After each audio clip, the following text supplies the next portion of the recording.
I think that when somebody thinks about this kind of surgery, you think that you're going to be in a lot of pain for a long period of time, and the recovery is going to be a slow, painful experience.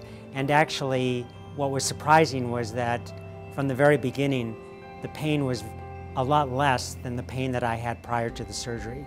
And that was one of the big surprises for me. So pain and nausea are the biggest fears and concerns that patients have, and this has changed things dramatically.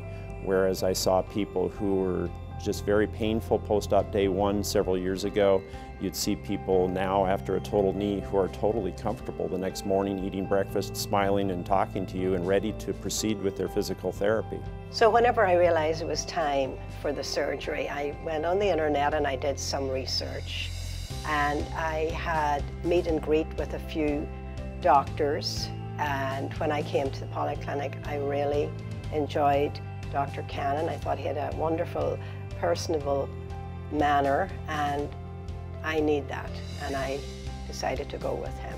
I think one of the biggest reasons people delay is just a fear of surgery, which is understandable, but I think people expect that the surgery will be either more painful or more difficult to go through than it is.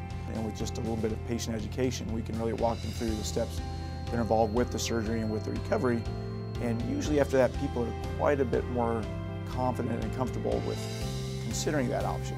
When I was in high school back in 1979, they put me in a cast from my hip to my ankle, and my knee was bent at 90 degrees. I was in that cast for 4 months. This time, I kept my knee moving right out of surgery the same day, and it's just a completely different experience. I mean, the technology has come so far, so fast. I've been practicing orthopedic surgery here at the Polyclinic for over 23 years.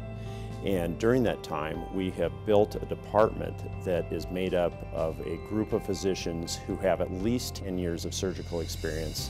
But not only that, we still provide this individualized care where when the patient comes in the door, even though there's 190 doctors here, when they get to my office, it feels like a small office.